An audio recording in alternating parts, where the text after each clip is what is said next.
வணக்கம். இந்த வார கேள்வி எண் மற்றும் பதில்கள் பகுதியில் காண இருப்பது. முதல் கேள்வி, சமீபத்தில் தமிழ்நாட்டில் உள்ளாட்சிகள் தினம் அறிவிக்கப்பட்ட நாள் எது? இரண்டாவது கேள்வி, இமாச்சல் பிரதேசம் மாநிலத்தின் சட்டப்பேரவை தொகுதிகள் எத்தனை?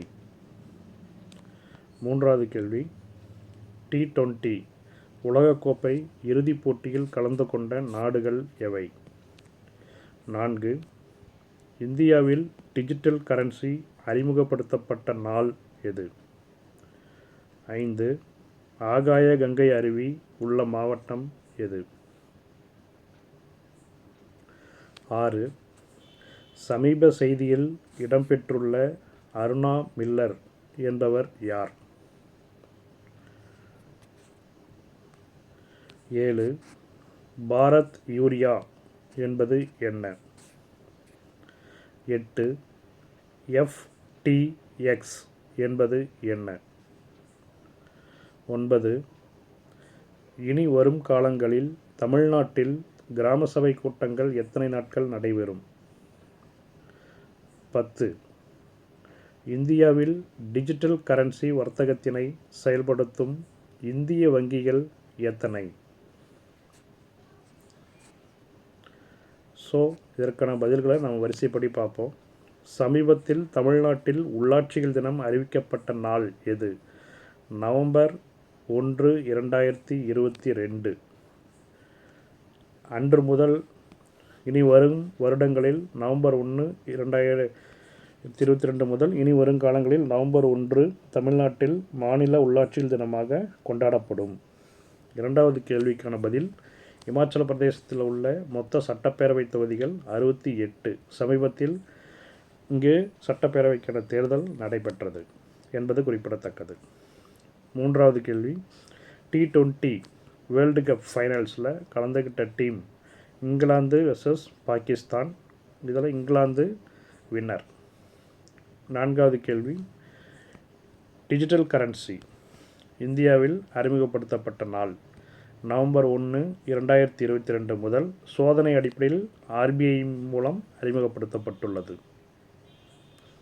ஐந்தாவது கேள்வி, ஆகாய கங்கை அருவி உள்ள மாவட்டம் நாமக்கல் மாவட்டம் கொல்லிமலையில் உள்ளது.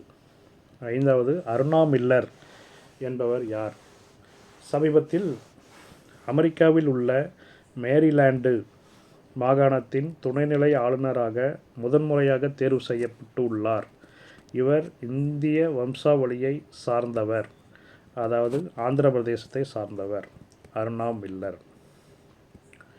ஏழாவது கேள்வி, பாரத் யூரியா என்ற பெயரில் இனி இந்திய நாடு முழுவதும் உரம் விற்பனை செய்யப்படும் என்று இந்திய பிரதமர் அறிவித்துள்ளார்.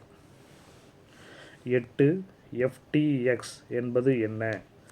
FTX என்பது அமெரிக்காவில் 2019 தொடங்கப்பட்ட கிரிப்டோ பரிவர்த்தனை நிறுவனம். தற்போது இந்நிறுவனம் திவால் ஆகிவிட்டது. அதாவது கிரிப்டோ எக்ஸ்சேஞ்ச், ஸ்டாக் எக்ஸ்சேஞ்ச் என்பது போல் இது கிரிப்டோ எக்ஸ்சேஞ்சாக செயல்பட்டது, தற்போது திவாலாகிவிட்டது. அடுத்தது, தமிழ்நாட்டில் இனி வரும் காலங்களில் கிராம சபை கூட்டங்கள் எத்தனை நாள் நடைபெறும்? மொத்தம் 6 நாட்கள். தேசிய அளவிலேயே இந்திய அரசியலமைப்பு சட்டத்தின்படி இந்திய குடியரசு நாள் ஜனவரி 26, தொழிலாளர் தினம் மே 1, இந்திய விடுதலை நாள் ஆகஸ்ட் 15, காந்தி ஜெயந்தி காந்தி பிறந்த நாளான அக்டோபர் 2 ஆகிய 4 நாட்கள் பொதுவாக அனைத்து மாநிலங்களிலும் நடைபெறும். தமிழ்நாட்டில் இந்த 4 நாட்களுடன் உலக தண்ணீர் தினம், அதாவது மார்ச் 22, தமிழ்நாடு மாநில உள்ளாட்சிகள் தினம் ஆகிய நவம்பர் 1ஆம் தேதியும் கூடுதலாக 2 நாட்கள் நடைபெறும் என்று அரசு அறிவித்துள்ளது. 10வது கேள்வி, இந்தியாவில் டிஜிட்டல் கரன்சியை செயல்படுத்தும் இந்திய வங்கிகள் எத்தனை? இந்திய வங்கிகள் என்றால் 8 இந்திய வங்கிகள், ஒரு வெளிநாட்டு வங்கியுடன் சேர்த்து மொத்தம் 9 வங்கிகள். மொத்தம் செயல்படுத்தக்கூடிய வங்கிகள் 9, அதில் இந்திய வங்கிகள் 8, வெளிநாட்டு வங்கி 1.